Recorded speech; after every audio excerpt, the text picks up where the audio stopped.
Don Quixote by Miguel de Cervantes Saavedra. Part 1, Chapter 2. Our imaginative hero's first sally from his home. After making these preparations, he would not delay putting his designs into operation any longer, for he was spurred on by the conviction that the world needed his immediate presence. So many were the grievances he needed to rectify, the wrongs he resolved to set right, the harms he meant to redress, the abuses he would reform, and the debts he would discharge. And so, without acquainting a living soul with his intentions, and wholly unobserved, one morning before daybreak, and it was one of the hottest in the month of July, he armed himself at Capapai, mounted Rozinante, placed his ill-constructed helmet on his head, braced on his buckler, grasped his lance, and through the door of his backyard sallied forth into the open country, mightily pleased to see with what ease he had begun his worthy enterprise. But scarcely had he issued forth when he was suddenly struck by so terrible a thought that he almost gave up his whole undertaking, for he just remembered that he had not yet been dubbed a knight, and therefore, in accordance with the laws of chivalry, he neither could nor ought to enter the lists against any knight, and, moreover, even if he had been dubbed, he should, as a novice, have worn white armor without any device of his shield, until he had won it by force of arms. These thoughts made him stagger on his purpose, but as his madness prevailed over every reason, he determined to have himself knighted by the first one he should meet, like many others of whom he had read in the books which distracted him. As to white armor, he intended at the first opportunity to scour his own so that it should be whiter than ermine. In this way he calmed himself and continued his journey, but he chose whatever road his horse pleased, believing that in this consisted the true spirit of adventure. As our brand new adventurer proceeded, he kept conversing with himself in this manner. Who doubts but that in future ages, when the true story of my famous deeds is brought to light, and the wise men who write it all describe my first sally in the morning as follows: Scarcely had the rubicund Apollo spread over the face of the vast and spacious earth the golden tresses of his beautiful hair, and scarcely had the little painted birds with their tuneful tongues saluted in sweet and melodious harmony the coming of rosy Aurora, who, leaving the soft couch of her jealous husband, reveals herself to the mortals through the gates and balconies of the Machagan horizon, when the famous knight Don Quixote of La Mancha, quitting his downy bed of ease, mounted his renowned steed Rozinante, and began to ride over the ancient and memorable plain of Montiel. And indeed he was doing so. Continuing his discourse, he added, O happy era, happy age, wherein my famous deeds shall be revealed to the world, deeds worthy to be engraved in bronze, sculptured in marble, and painted in pictures for future record. O thou wise enchanter, whosoever thou mayest be, whose duty it will be to chronicle this strange history, do not, I beseech thee, forget my good horse Rozinante, the everlasting companion of my wanderings. Then, as if really enamored, he cried, O Dulcinea, my princess, sovereign of this captive heart, grievous wrong hast thou done me by dismissing me, and by cruelly forbidding me by decree to appear in thy beauteous presence. I pray thee, sweet lady, to remember this poor enslaved heart, which for love of thee suffers so many pangs. To such words he added a sequence of other foolish notions, imitating the style of his books as nearly as he could, and meanwhile he rode slowly on, while the sun rose with such intense heat that it was enough to dissolve his brains, if he had any left. He travelled almost the whole of that day without meeting any adventure worthy of note. Wherefore, he was much troubled, for he was eager to encounter someone upon whom he could try the strength of his doughty arm. Some authors say his first adventure was that of the Pass of La Pais. Others hold it was that of the windmills, but according to my investigations, and according to what is written in the annals of La Mancha, he travelled all that day long, and at night both he and his horse were tired and nearly dead with hunger. Being in such a pass, he looked round him on every side to see whether he could discover any castle or shepherd's hut where he might rest himself and find nourishment. He then saw, not far from the road, an inn, which was as welcome to him as a star leading him to the portals, if not to the very palace itself, of his redemption. He made all haste he could, and reached it at nightfall. Now there chanced to be, standing at the door, 2 young wenches, who belonged to the category of women of the town, and they were on their way towards Seville, in the company of certain carriers who halted for the night in that inn. Our adventurer, since he moulded by his imagination all that he saw in accordance with what he had read in the books of chivalry, no sooner had seen the inn than it assumed in his eyes the semblance of a castle with 4 turrets, the pinnacles of which were glittering silver, not forgetting the drawbridge, deep moat, and all the appurtenances with which such castles are depicted.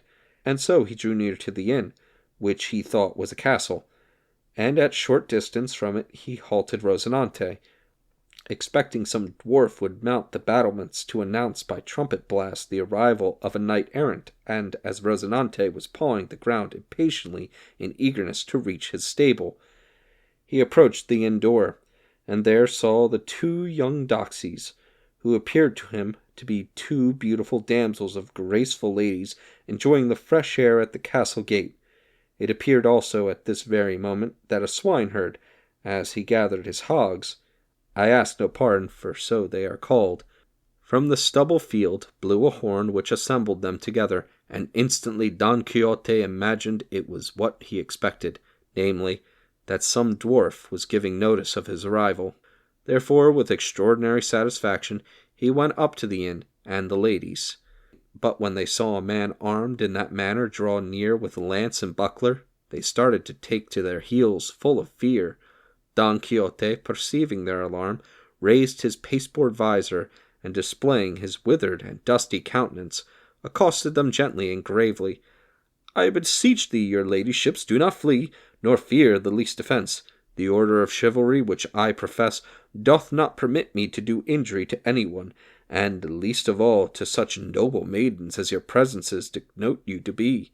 The wenches kept gazing earnestly, endeavouring to catch a glimpse of his face, which its ill-fashioned beaver concealed.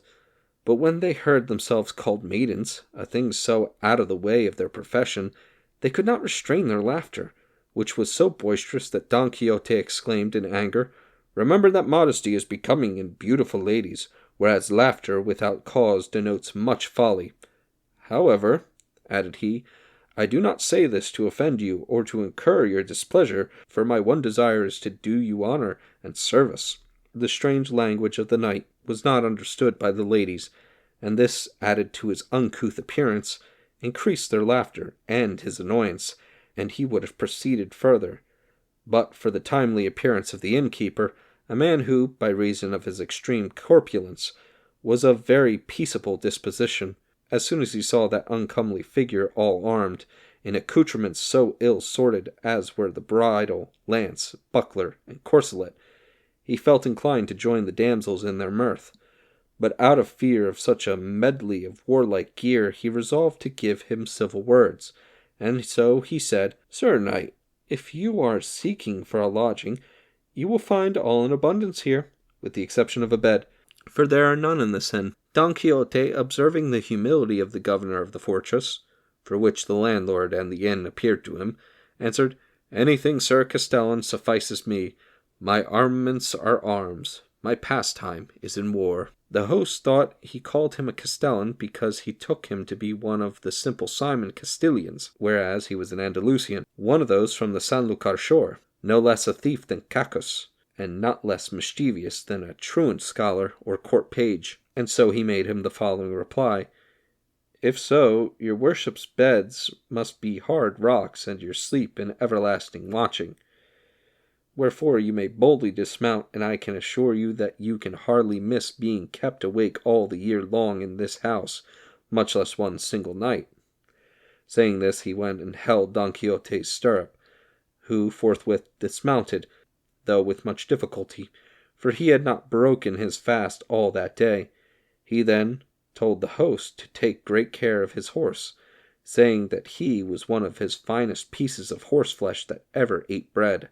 The innkeeper looked him over, but thought him not so good by half as his master had said. After stabling him, he returned to receive his guest's orders, and found the damsels disarming him. They had now become reconciled to him, but though they were able to take off the back and breastplates, they did not know how to undo his gorget, or remove his counterfeit beaver, which he had tied on with green ribbons in such a way that they could not be untied.